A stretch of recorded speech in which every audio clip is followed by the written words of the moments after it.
Welcome back to the Gary Sutton Show on WSBA. Alex George is an Aussie clinical psychologist, number one best-selling author of Maximum Mental Health, which explores 20 principles for happier and healthier living.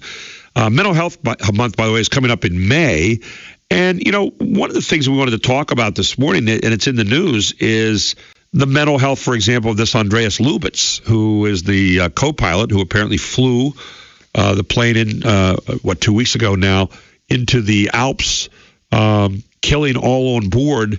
And, you know, mental health is once again out there being talked about. And I wanted to get with Alex George this morning to talk about that. And she joins us here on the Gary Sutton Show. Alex, great to have you on the show. Good morning.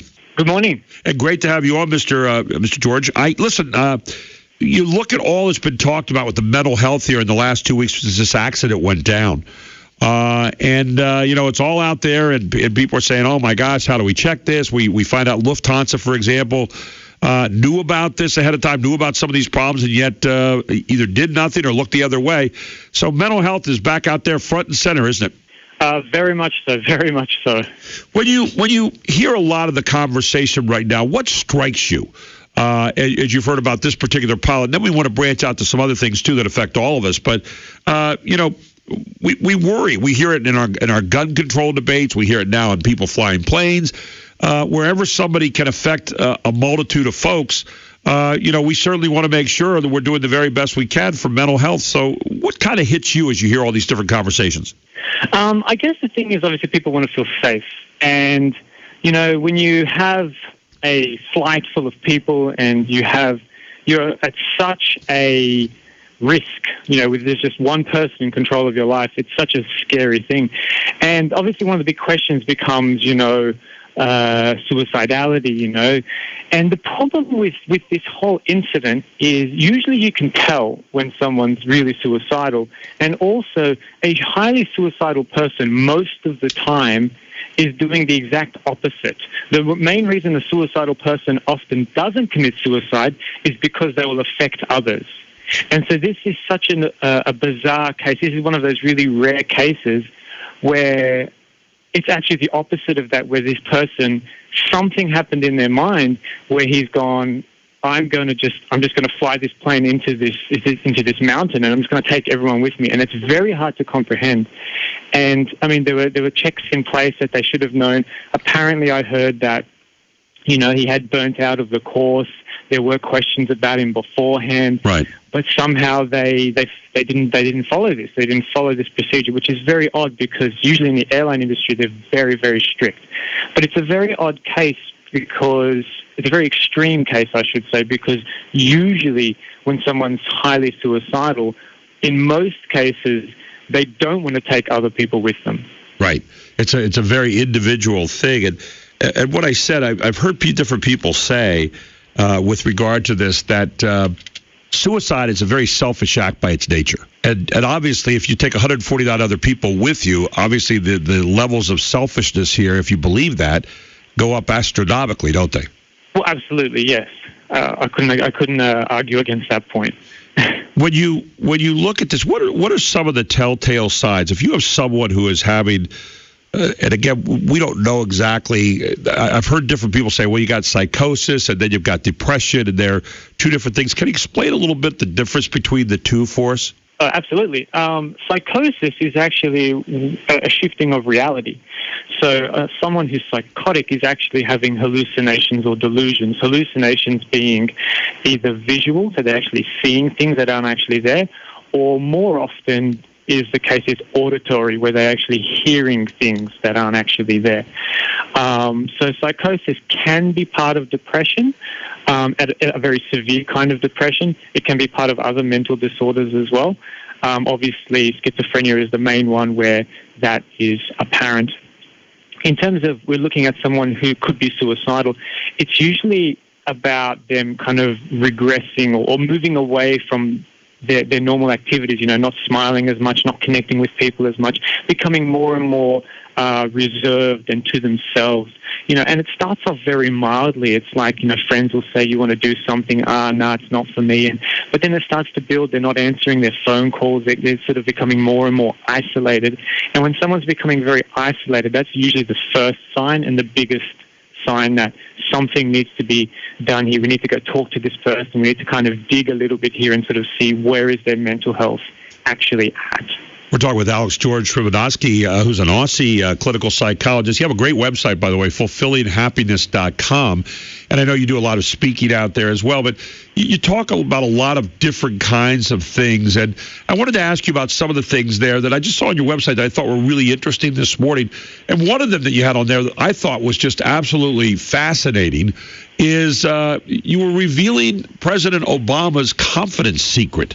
Kind of switch up gears here for a bit, and I wanted to get into that because people can be critics of the president. You can say whatever you want, but this guy's got confidence out the yin yang, and a lot of us would say, how does someone get that kind of confidence?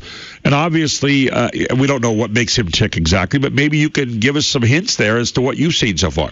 Great. Yeah, absolutely. I agree with you. I mean, whether you like his politics or not is irrelevant compared to what he actually can do as a speaker.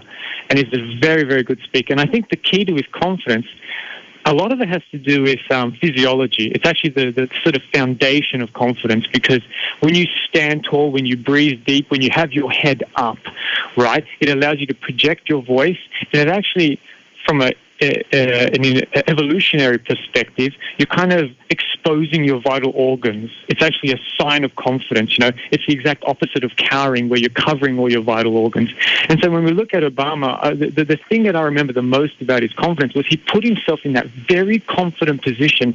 And all the way back, I think it was 2009, when there was an inauguration, and there was this glitch where the guy, I think, who was doing the inauguration with him, he made a mistake in what he was supposed to repeat. And Obama did not move. He was just completely present, stood still. He just nodded his head very subtly to sort of say to the guy with no words, do it again. Yeah.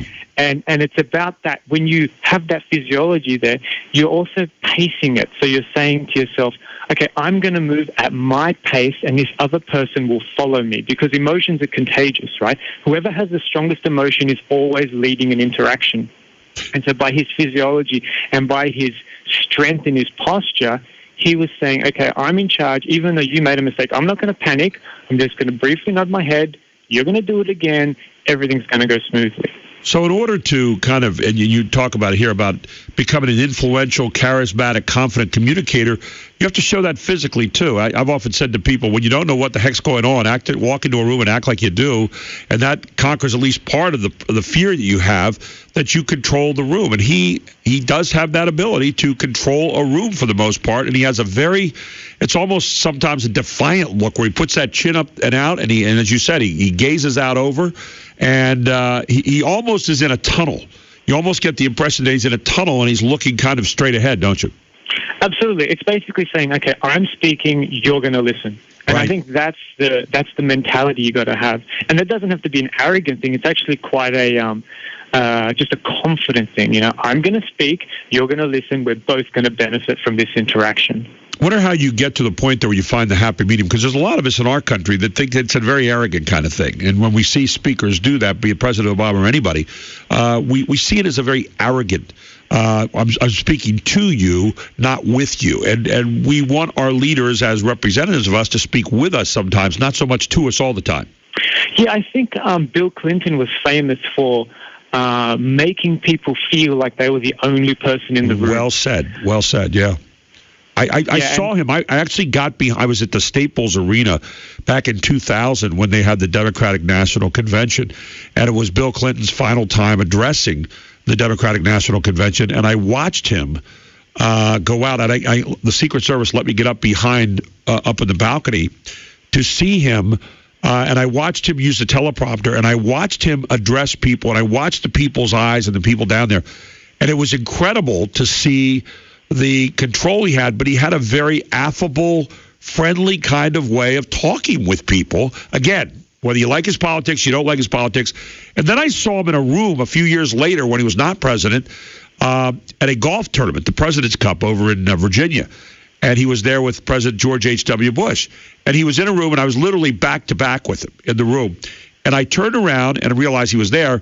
And I watched him dealing with a couple of people, and you could see those people. They were the only people on earth at that moment. It's a whole different kind of speaking there, that he had this ability, and some people would say, unfortunately, an ability from time to time to kind of wrap people in that kind of care. Yeah, I think it's a question of presence. So it's about really sort of saying, I am here with you right now. It's just like right now, I'm envisioning being in the same room with you, and you are the only person in my field of imaginary vision right now. And I think that's a big part of that secret. Now, I want to switch up again with you, because we're talking a lot about, mental health today. And I want to come back here. We're going to take a very quick break. I want to come back, and I want to ask you about one of the things that we hear most about right now: bullying and other toxic relationships, and how we overcome those mentally, not just for our kids, but for ourselves as well. We're talking again with Alex George Sribanoski. I have to spit that out correctly. Alex George Sribanoski is an Aussie clinical psychologist. You can check out his website at fulfillinghappiness.com. He'll be right back with us here on the Gary Sutton Show on WSBA. Welcome back to the Gary Sutton Show. We're with Alex George Sribanoski, an Aussie clinical psychologist. And love the accent, by the way. All of us love Australian accents. So, you're already near and dear to my heart there, Alex. But great to have you with us again this morning. One of the things that we talk about, which is different from when I was growing up, is workplace bullying and other toxic relationships. How do you overcome those kinds of things right now? Because that's one of the big topics of discussion out there, too.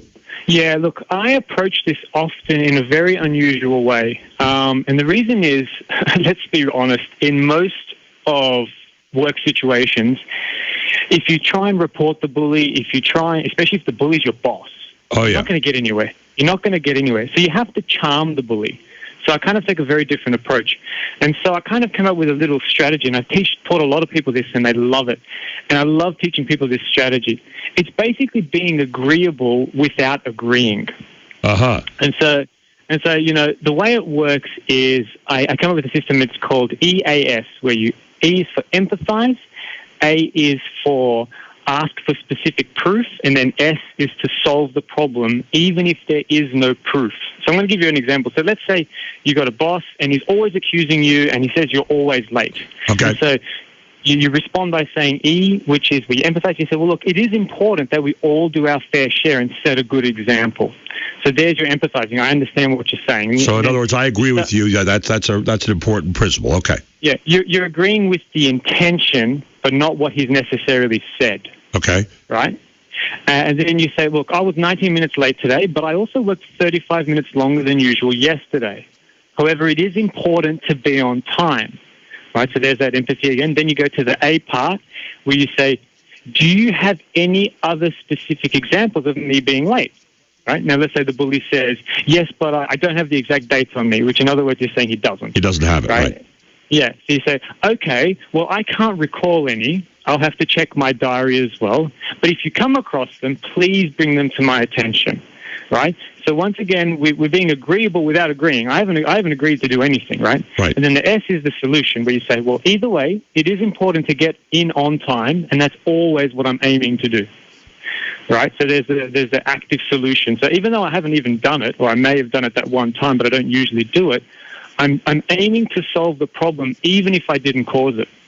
It's interesting. And so what this does is, like, he's got nowhere to go after this, assuming it's a he. Like, he's going to say, well, yeah, good, you do come on time then. Right. Say, yep, that's exactly what I'm trying to do. That's exactly what I'm aiming to do. And so the whole idea is to kind of, by aiming to solve the problem, even if you didn't cause it, and of course you don't admit to it because you didn't actually do it, it leaves them nowhere to go. So after a while, they kind of just give up on you, and they might even start to like you and do other things, or go after, unfortunately, other targets. But they won't go after you so much because you're so agreeable and you're aiming to solve a problem, even if you didn't cause it. Now, it seems like that would work once or twice, but if you keep on being late, I mean, there's going to be a push comes to shove time, right? Absolutely. So this is an example where, you were actually late, but then that was a one-off. But then if there's ones where the accusation's completely false, right, then obviously you can do that system. I think the thing with... And I have about 30 seconds with it. Go ahead. Yeah, So that's kind of how that system works, and Okay. that's sort of the whole point. Now, we'll save some of this for another time, too, but the idea is that you still have to obey the rules. You can't be a habitual person coming late. What you're talking about is someone misses one time or twice. It's something to talk about. The website is fulfillinghappiness.com. Check it out. Alex George Serbanowski is the guy, and we're going to have him back again. Great talking to you, and I look forward to talking with you more about our mental health month coming up next month, and we'll have a lot of fun with it. Yes, thank you very much. Alex, thank you. And just go ahead. Quickly, people can also go to MaximumMentalHealth.com to check out my new book and everything related to that. Very good. MaximumMentalHealth.com. Dr. Alex George Serbanowski. We'll talk to you again very, very soon. Take care. Thank you. Thank you.